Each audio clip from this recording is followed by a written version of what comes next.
Welcome back to the Somebody Please Make These Heretics Stop channel. This is the Wild Papist. We're doing something a little bit different today. I'm not at my usual setup.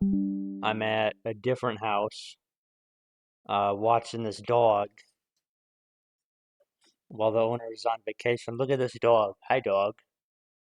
Say hi to the people, dog. This is Shyla. She just sits at that window and barks at the neighbors all day. That's her favorite stuff. But today we're going to be talking about, probably one of my least favorite topics out there in the theology world, and that's dispensationalism and why dispensationalism needs to end. It needs to be eradicated. It needs to be purged from Christendom. It's really terrible. It's ruining America. So we're going to go into a little bit of that. I'm going to hopefully keep this pretty short. I don't want to be here rambling for an hour. But we'll just start off with what is dispensationalism? All right, dispensationalism is a theological system mostly credited to this guy, John Nelson Darby, Plymouth Brethren from the 19th century, a favorite among heretics and cultists.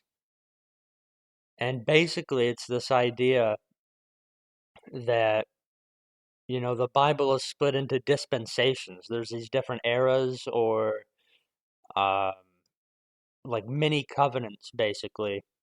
And there's two active covenants right now. And the first one is the covenant that God made with the Old Testament Jews of the law. All right, and then there's the second one, which is for the Christians, which is the covenant of grace through Christ. And basically, the whole point of this is that Israel, which they say is, like the modern, like nation state of Israel in the Middle East, is God's chosen people of the Old Testament. Okay, so Christians, under this view of theology, have to be allied to the modern nation state of Israel with the Prime Minister Benjamin Netanyahu and support everything they're doing over there. As opposed to a more traditional covenant theology that uh, that basically says that there's only ever been one covenant with the Old Testament religious Jews of the temple that now Gentiles are, welcome into to be grafted on through Christ. And now that is the only covenant, is the covenant through Christ. And Israel now is the church. Okay, so what does this mean? That we have to be, uh, as Christians, allied to secular Israel as a nation. And where does this come from? All right, how do they get to this? So the main, or really, I guess the only source for this is coming out of Genesis chapter 12. Okay, I'm going to read this off 12, 1 through 3.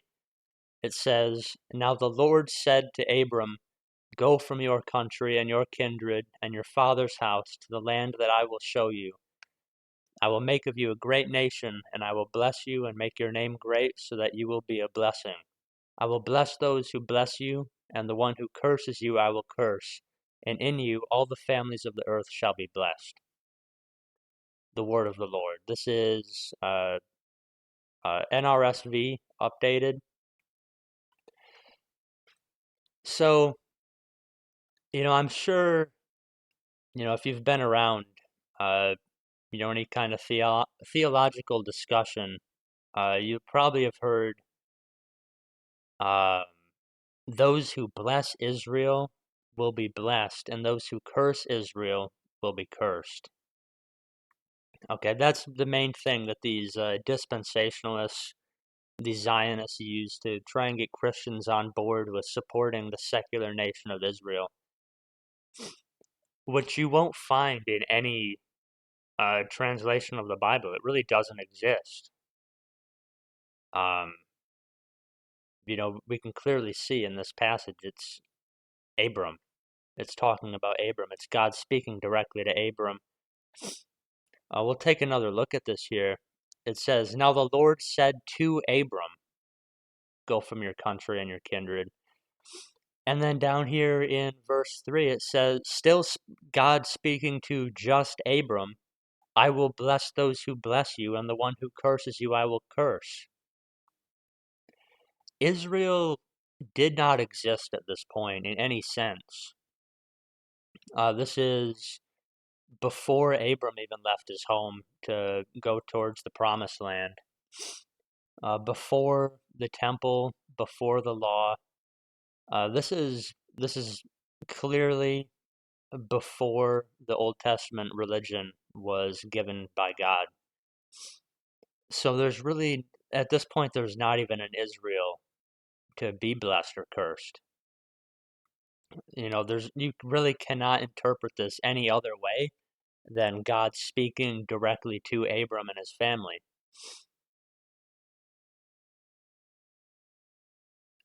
So then we know that bless Israel or you will be blessed, curse Israel and you will be cursed is a clear and definitive corruption of the scripture. Okay? It's made up by Zionists. Okay, it's made up by Israeli leaders to basically grab onto America to do their bidding. They see America as a majority Christian nation. So they use, the shared Old Testament to say, "Hey, you have to be our ally now." Okay, and this was pushed in the 19th century to start out with. And then later on, it's turned now in the modern day, it's turned from a heretical doctrine, a heretical theological system, to a complete political tool. Okay, it's gone completely political. You have Ted Cruz saying this in an interview with Tucker Carlson. Those who bless Israel will be blessed, and those who curse Israel will be cursed. Uh, any evangelical, all right, your boomer grandparents, um, your uninvolved Gen X parents and uncles, you know, or I won't say every, a majority of evangelicals, non-denominationals, they'll all subscribe to this view. Okay. But what's the issue with this? Okay. There's multiple issues. First of all, dispensationalism is a complete heresy. It's completely wrong. Okay. This never existed until the 19th century. This whole, because dispensationalism it's a whole system. It brings with it the pre-tribulation rapture theory, which nobody believed before then. It's not taught in the early church fathers. It wasn't taught by the apostles. It was taught by nobody. Okay, nobody historically believed in that. The main issue with the pre-tribulation rapture is that it contributes to this kind of overall Gnostic strain that you see in a lot of non-denominationalism. Because if you take the pre-tribulation rapture to its natural conclusion, our great hope is not in being saved on the last day. It's not achieving eternal salvation. It's, abandoning the problems of the world. It's completely abandoning everything and being, it's being rescued, being just pulled right out of the middle of all the issues. which leads to, it leads to complete like rot of established Christianity. Because what does it matter what impact you have in the institutions if you it like what does it matter if you fix anything or you try and do anything better or you try and call out any of these issues if you're just going to get raptured anyway. That's your great hope. Your great hope is not in the last day achieving your final salvation. It's a very flawed view of the hope of the faith. But then also there's the political aspect. It gets weaponized by Zionists in Israel to, basically make America fight wars for Israel. You fight in Afghanistan, you fight in Iraq, in Iran, in all these different places, all this different military intervention, because if they think that if you help Israel build the third temple, then that will bring the rapture. It'll make the rapture happen. These Judaized dispensationalists think that they can make the rapture happen on earth by supporting wars in Israel so they can build the temple. It's completely unhinged, okay? Because it's just bad theology. It's just typical um, non-denominational lack of reading comprehension. When Jesus said, "You will destroy the temple and I will rebuild it in 3 days," he's talking about his own body. He's talking about the resurrection and the establishment of the church. Israel is not going to get a third Jewish temple, okay, because there's no need for it. The Old Testament temple-based religion is gone. It doesn't exist. It's been fulfilled and expanded upon in Christianity through the Catholic Church. We're gonna go with that. We're gonna go it's the Catholic Church. That's the one church established by Christ. The Catholic Church is the fulfillment of the Old Testament religion that the Gentiles are grafted into. So it's a lot of flawed theology. But, I said that dispensationalism is ruining America. Okay, and the reason that I say that is because, this idea of just blanket, unquestioning support for the state of Israel, it's taking, it's taking our money, it's taking uh, our political and economic power, it's taking our military power, and it's just throwing it in the sandbox in the Middle East. Our people are dying. Iranians are dying. Palestinians are dying. Israeli soldiers are dying. Afghanis are dying. Iraqis are dying. Saudis. Everybody in the Middle East and in America is suffering because of this. It's completely from Satan. It has to go. It cannot stay. It's a corruption of the Christian faith. It's a corruption of the institutional religion given by God. It's it's just a complete rebellion against tradition, against traditional theology handed down from the apostles. That's really all there is to it. It's a complete heretical, twisting, misuse, corruption, bastardization of the faith. It cannot stand, and it's on the way out with, kind of the more modern return to Christian tradition. It's on the way out, thankfully, and it should be. It deserves to go. It needs to be completely eradicated, completely wiped out. Dispensationalism cannot stand. It's gone way too far. Millions are dead because of it. Nothing good has come out of it. So if you are still on the dispensationalist bandwagon, it's time to jump off. Okay, it's time to jump off. You can't be We can't still be doing this in 2026. Okay. I'm gonna fall back on, one of my usual statements.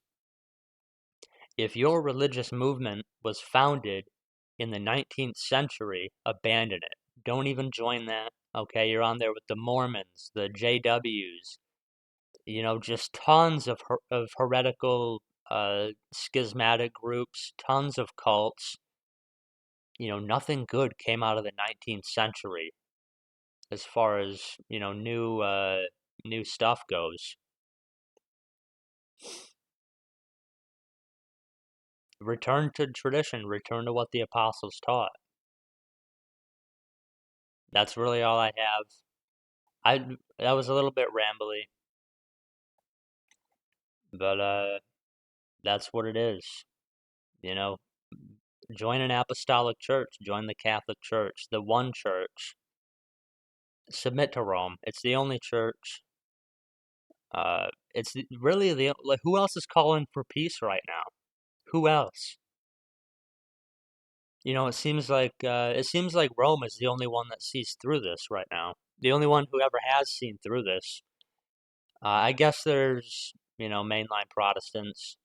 Some of them are speaking out against this, but really, Rome as the center of the one true Holy Catholic and Apostolic Church has been the main voice in, calling for peace, shutting down Zionism.